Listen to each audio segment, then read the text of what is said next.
என் இனிய உறவுகளே, நாம் இன்று 11/4/25 இருக்கின்றோம்.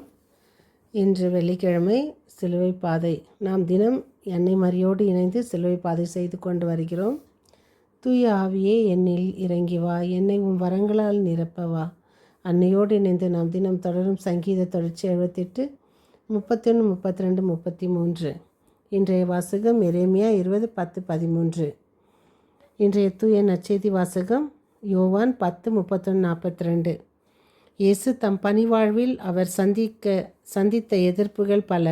அவர் தம் சொந்த மக்களாலே புறக்கணிக்கப்பட்டார். தாம் இறைமகன் என்ற உண்மையை எடுத்துரைத்ததற்காக அவரை ஏளனம் செய்தனர். அவரை கல்லால் எறிந்து கொன்றுவிட முயற்சி செய்தனர். சிலுவையில் அறைந்து கொல்ல வேண்டும் என்பதற்காக தெய்வ சிந்தனை என்ற பழியை அவர் மீது சுமத்தினர். எனினும் இயேசு நம்மை மீட்கவே இவ்வுலகிற்கு வந்தார். பாவிகளாக இருந்தபோதும் நமக்காக தம் உயிரை கொடுத்தார். சகோதர சகோதரிகளே, இதோ கொடிய வேதனையின் உச்சத்தை இயேசு அனுபவிக்கிறார் என்றால் இயேசுவுக்கு மட்டுமே முதலில் சிலுவையில் அறைந்து கொள்ளும் அந்நியாய தீர்ப்பை பிலாத்திடம் கேட்டு வாங்கினர் யூதர்கள்.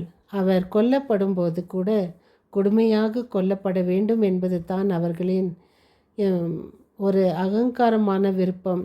அதை நிறைவேற்றுவதில் ஆட்சியாளர்களுக்கு அளவுக்கு மீறிய மகிழ்ச்சி. ஆனால் ஆண்டவர் இயேசுவுக்கோ கொடிய வேதனை. தான் தேர்ந்து கொண்ட புதிய பாதையில் பயணத்தில் எல்லா வேதனைகளும் அவமானங்களும் நிறைந்திருக்கும் என்பது இயேசுவுக்கு தெரியுமே.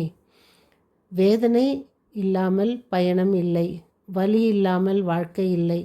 வலிகளும் கண்ணீரும் நிறைந்த இடத்தில்தான் வாழ்க்கை வசப்படும்.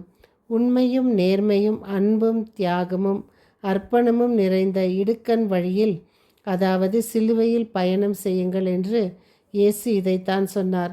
இடுக்கண் வழியில் ஆணிகளும் அவமானங்களும் கொட்டி கிடக்கும். இவைகளை ஏற்றுக்கொண்டால்தான் வாழ்க்கை அர்த்தப்படும் என்பதை இயேசு நமக்கு பாடமாக கற்றுத்தருகிறார்.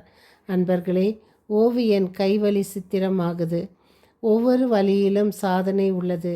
சிற்பியின் பொறுமைத்தான் முத்துப்போல் மின்னுது. இலைகளின் சக்தி தான் கனிகளை தாங்குவது. பிரசவ வலியை தாங்கி கொண்டால்தான் ஒரு தாய் தன் சிசுவை கையில் தாங்க முடியும். ஒரு சிறு காம்பு தான் அவ்வளவு பெரிய பலாப்பழத்தை சுமந்து கொண்டிருக்கிறது. மனைவியும் கணவனும் இன்பத்தில் மட்டுமல்ல துன்பத்திலும், உடல் நலத்தில் மட்டுமல்ல நோயிலும் ஒருவரை ஒருவர் ஏற்றுக்கொண்டு நேசித்தால்தான் ஒரு நல்ல குடும்பத்தை உருவாக்க முடியும். வெற்றியானாலும் சரி, தோல்வியானாலும் சரி, நாம் தொடர்ந்து பயணிக்க கற்றுக்கொள்ள வேண்டும். நமக்கு நாமே சவாலாக மாறும்போது தான் நாம் சிறந்த மனிதர்களாக, போராளிகளாக உருவாக்க முடியும். என்று எனது அன்றாட வாழ்வில் சாதனைகள் நிகழ்ந்த ஆணிகளை ஏற்றுக்கொள்கிறேனோ இல்லையோ, அல்லது இதெல்லாம் எனக்கு தலைவிதி என்று நொந்து கொள்கிறோமா? ஆன்ம ஆய்வு செய்வோம். நாம் ஒவ்வொருவரும் தினம் அன்னை மரியோடு இயேசுவின் பின் கல்வாரி பயணத்தில் நாம் தொடர்வதில். அன்பே இறைவா, எங்கள் வாழ்வின் தொடர் பயணத்தில் வெற்றி வந்தாலும் தோல்வி வந்தாலும், எங்கள் எதிர்ப்பு வந்தாலும், எத்தனை பேர் எங்களை எதிர்த்து நின்றாலும், எந்த விதத்தில் நாங்கள் தோற்று போனாலும் நம்பிக்கை மட்டும் இழக்காமல் தொடர்ந்து பயணிக்க அருள் தாரும். அன்னையைப் போல இதோ இந்த அதிகாலை வேளையில் எங்களை தட்டி எழுப்பி எங்களுக்கு இந்த ஒரு புதிய விடையிலை காண செய்தமைக்காக உமக்கு நன்றி செலுத்துகிறோம். இறைவா, இரவு முழுவதுமாக எங்களோடு நீர் தூதர்களை எங்களை சுற்றி எங்களை பாதுகாக்க செய்தீரே. இதோ நாங்கள் வாழ பிறந்தவர்கள் என்பதை எங்களுக்கு எடுத்து காட்டியதற்காக உங்கள் நன்றி செலுத்துகிறோம். யார் யாருக்கெல்லாம் இந்த நாளில் திருமண நாள், பிறந்த நாள், என்னால் குருத்துவ பணி, இவற்றில் அவர்கள் வெற்றியும் அவர்கள் வாழ்வில் சந்தோஷம் பெற அவர்களை ஆசிர்வதியும். மற்றும் எந்த காரியத்திற்காக நாங்கள் ஜெபித்தோமோ, பல மாணவர்கள் வெற்றி பெற்றிருக்கிறார்கள் பரீட்சையில். அதற்காக உமக்கு நன்றி செலுத்துகிறோம். இதோ நாங்கள் ஜெபித்த ஒவ்வொரு தேவைகளையும் நீர் சந்தித்தமைக்காக உமக்கு நன்றி செலுத்துகிறோம். எங்கள் தேவைகளையெல்லாம் நீர் தினம் சந்தித்து வருகிற தேவனாய் இருக்கிறீர்.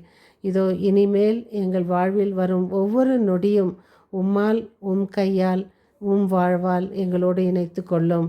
நாங்கள் சந்திக்கும் பல இன்னல்களையும் அகற்றி பல துன்பங்களை நீக்கி எங்களோடு பயணிக்க உங்களோடு பயணிக்க அன்னை மரியோடு நாங்களும் தொடர்ந்து பயணித்து வருகிறோம். இந்த நாட்களாக தவ நாட்களில் இதோ எங்கள் ஜெபத்தை நீர் கேட்டமைக்காக உமக்கு நன்றி செலுத்துகிறோம். மீண்டும் சந்திக்கும் வரை உங்கள் அன்பு தோழி.